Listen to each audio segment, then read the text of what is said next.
एक मरने वाले व्यक्ति को क्या करना चाहिए, इसी का उत्तर सुखदेव जी ने दिया है और यही भागवत कथा है। एक मरने वाले व्यक्ति को क्या करना चाहिए, इस कर्तव्य का हमें ज्ञान हो जाए, क्योंकि हम आप सब मरेंगे। तो मरने वाले को क्या करना चाहिए? बहुत बड़ी फैक्ट्री लगा लेनी चाहिए, बहुत बड़ी बिल्डिंग बना लेनी चाहिए, बहुत बैंक बैलेंस कर लेना चाहिए, बहुत सारी वस्तुओं का संग्रह कर लेना चाहिए। कहते हैं नहीं नहीं, एक मरने वाले व्यक्ति को मरने के पहले इतना कर लेना चाहिए कि जब मरने का समय आए तो केवल भगवान की याद आवे और किसी की याद ना आवे। यही करना चाहिए।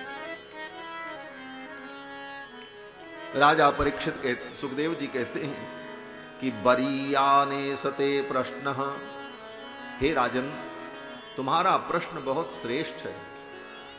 बरीयान एसते प्रश्न, तुमने जो प्रश्न किया है ये वरीयान है, श्रेष्ठ है।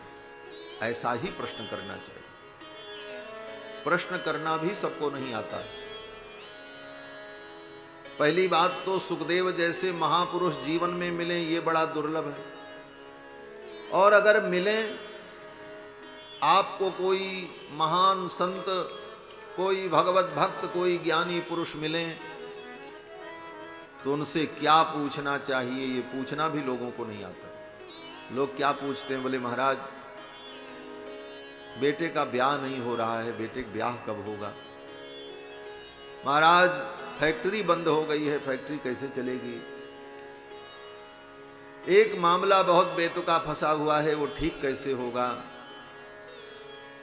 बोले सुखदेव जैसे महात्मा संत जीवन में मिले, ऐसे परमहंस योगी महात्मा जीवन में मिले ये बड़ा दुर्लभ है। अगर मिले तो उनसे ऐसे प्रश्न नहीं पूछना चाहिए।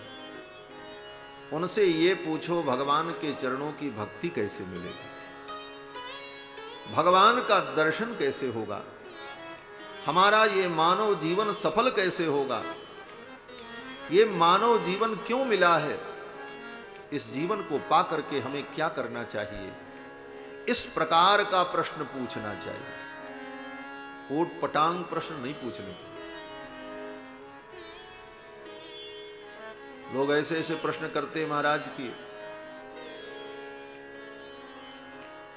एक व्यक्ति 7 दिन कथा सुना और फिर अंत में पूछता क्या? बोले महाराज कथा बहुत अच्छी सुनाई, एक शंका है।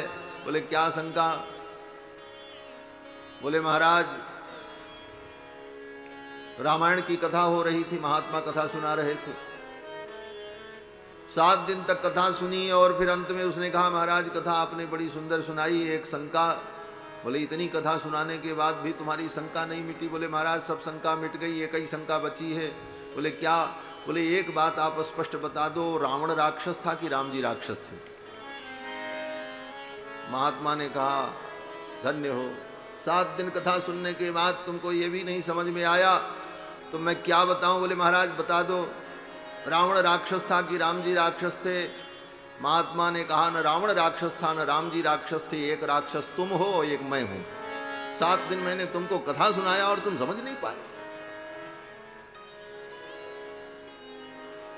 एक महात्मा गीता की व्याख्या कर रहे थे, गीता की महिमा बता रहे थे। सर्वोपनिषदो गावो दोग्धा गोपाल नंदन, पार्थो वत्सः सुधीर भोक्ता दुग्धम गीतामृतम महत्। सारे उपनिषदों को गाय बनाया, सर्वोपनिषदों गाओ, दोग्धा गोपाल नंदन, गोपाल नंदन, नंद नंदन, ब्रजेंद्र नंदन भगवान श्री कृष्णचंद्र दोग्धा बने। दोग्धा माने दुहने वाला, और उन्होंने उस गाय को दुहा और दुह करके गीतामृत रूपी दूध प्रकट किया। ये गीता की महिमा में कहा जाता है श्लोक। महात्मा गीता का प्रवचन कर रहे थे, श्लोक की व्याख्या की, सुनने वाले ने सुना। सुनने के बाद अंत में उसने कहा महाराज बहुत बढ़िया व्याख्या आपने सुनाई, बड़ा आनंद आया, एक बात समझ में नहीं आई। बोले क्या? बोले श्लोक में आपने जो कहा सर्वोपनिषदो गावो दोग्धा गोपाल नंदन, तो ये 2 गधा कौन थे? ये 2 गधा कौन थे हमको बता दो। महाराज ने कहा एक गधा तुम हो एक मैं हूं, और क्या बताऊं? अभी तक तुमको यही नहीं समझ में आया। तो कहने का तात्पर्य कि ऐसे ऊट पटांग प्रश्नों से कभी कुछ प्राप्त नहीं होता। बहुत ज्यादा जिज्ञासु बनते हैं तो क्या प्रश्न करेंगे? बोले महाराज सुदामा जी के पिताजी का क्या नाम था? सुदामा जी के पिता के नाम को जान करके क्या करोगे? उनका पिंडदान करोगे कि श्राद्ध करोगे? क्या करना है? और वेद व्यास जी सबके बाप दादा और पुरखा का नाम ही लिखते तो पूरा ग्रंथ तो केवल लोगों के पुरखों के नाम लिखने में ही चला जाता, फिर विषय वस्तु का प्रतिपादन कहां होता? सुदामा के बाप कौन थे, उनकी मां कौन थी, वो उतना महत्वपूर्ण नहीं है। महत्वपूर्ण तो ये है सुदामा जी की भक्ति क्या थी, सुदामा जी के अंदर ज्ञान कैसा था, सुदामा जी के अंदर त्याग कैसा था, ये अनुकरणीय। कथा सुनेंगे तो लोग प्रश्न करेंगे महाराज श्रवण कुमार के माता पिता का क्या नाम था? श्रवण कुमार के माता पिता का नाम जानना जरूरी नहीं है, जानना जरूरी यह है कि श्रवण कुमार के अंदर माता पिता के प्रति जो भक्ति थी वो भक्ति हमारे जीवन में। आपको सुनकर के आश्चर्य होगा, आज से 20 वर्ष पहले एक बार मैं एक जगह कथा करने गया, सच्ची घटना है। एक सज्जन ने प्रश्न किया और ऐसा प्रश्न महाराज कि हमने कभी सोचा ही नहीं था कि ऐसा भी प्रश्न कोई करेगा। उस व्यक्ति ने पर्चे पर लिख करके भेजा, बोले महाराज हनुमान जी महाराज जब लंका में गए तो हनुमान जी के पूंछ में कपड़ा लपेट करके आग लगाई गई, तो हनुमान जी के पूंछ में किस राक्षस ने आग लगाई थी, उसका नाम क्या था? अब बताओ, अब कहां से ढूंढ के लाओ? किस राक्षस ने हनुमान जी के पूंछ में आग लगाई, ये जान करके क्या करोगे? गोस्वामी तुलसीदास जी ने नहीं लिखा, वाल्मीकि महर्षि ने नहीं लिखा। तो क्यों नहीं लिखा? बोले महर्षि ने विचार किया होगा, जिस पापी ने राक्षस ने हनुमान जी जैसे भक्त के पूंछ में आग लगाई, ऐसे पापी का तो नाम लेना भी पाप है, इसलिए नाम नहीं लिया। अब इस प्रकार के प्रश्नों से कोई कल्याण नहीं होता। प्रश्न तो ऐसा हो जिस प्रश्न के सुनते ही वक्ता के हृदय से भगवान की कथा प्रवाहित होने लगे।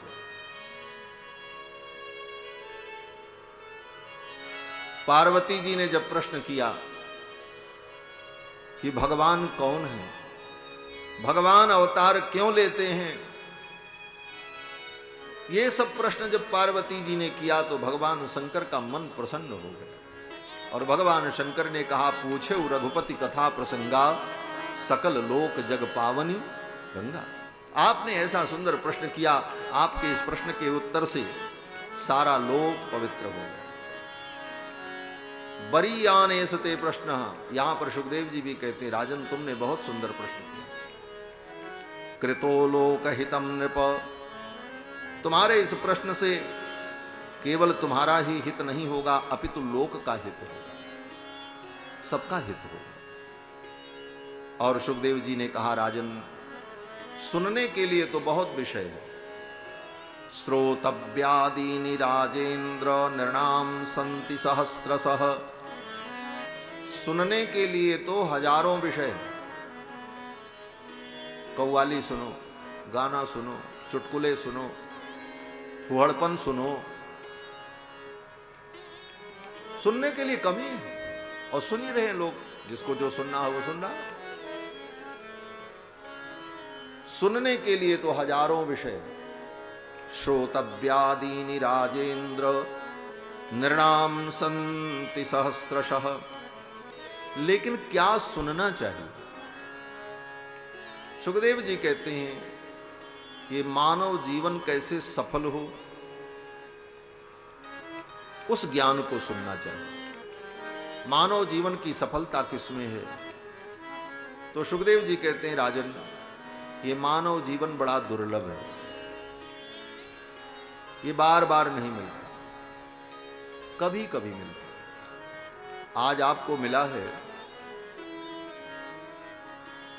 फिर दोबारा जब चाहो आपको ये जीवन मिल जाए, ये आपके हाथ में नहीं है, हमारे हाथ में नहीं है।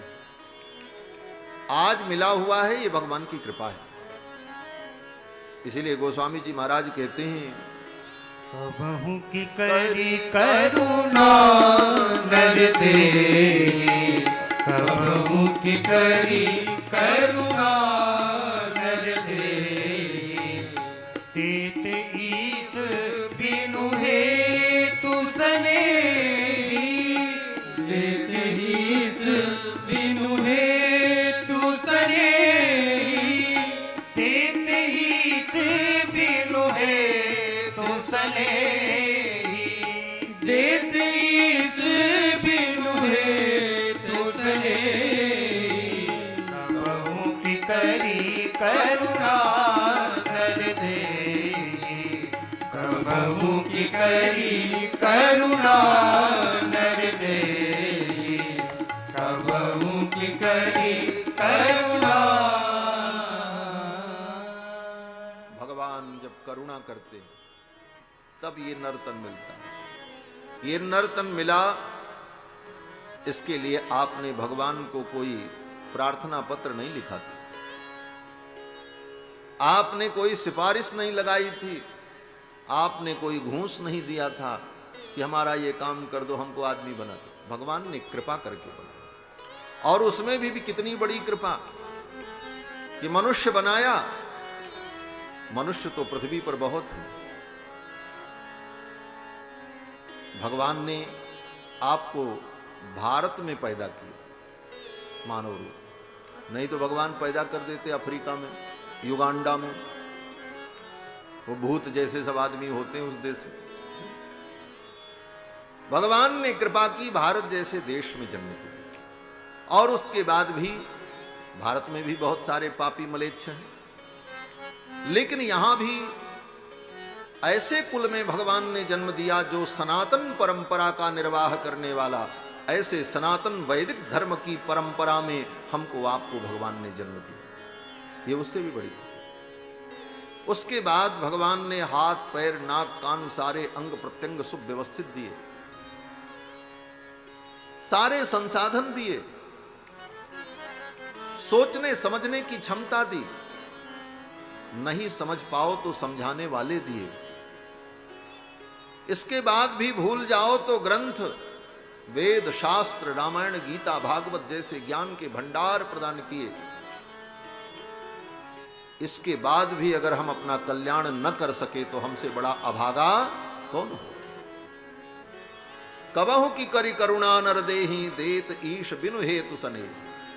ये इस देह की विशेषता है। ये देह जो हमको आपको मिला है, ये बार बार नहीं मिलेगा। अगर इस देह को पाकर के आपने अपना कल्याण नहीं किया तो फिर ये नहीं मिलेगा। इसलिए बना लो, अब न बनी तो फिर न बनेगी। अब न बनी तो फिर न बनेगी, अब न बनी तो फिर न बनेगी, अब न बनी तो फिर न बनेगी, अब न बनी तो फिर न बनेगी। 184 योनि भ्रमण कर, 184 योनि भ्रमण कर, 184 योनि भ्रमण कर, 184 योनि भ्रमण कर।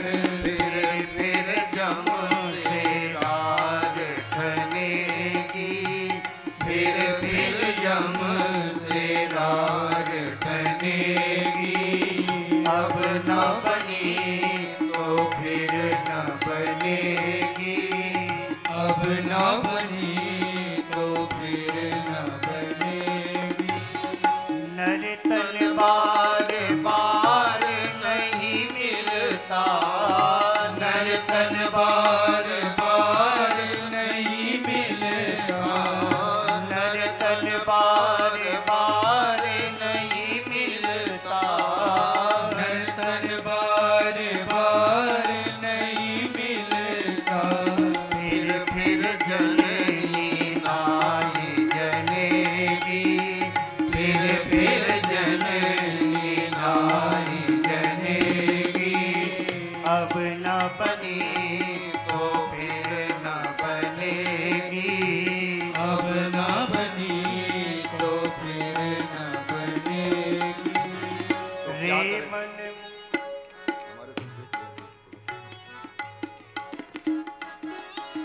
रे मन मूरख भजले हरि को, रे मन मूरख भजले हरि को, रे मन मूरख भजले हरि को, रे मन मूरख भजले हरि को, फिर वाणी नाही मिलेगी, फिर वाणी नाही मिलेगी, अब न बनी तो फिर न बनेगी, अब न बनी तो फिर न बनेगी, अब न बनी तो फिर न बनेगी, अब न बनी तो फिर न बनेगी, फिर न बनेगी, फिर न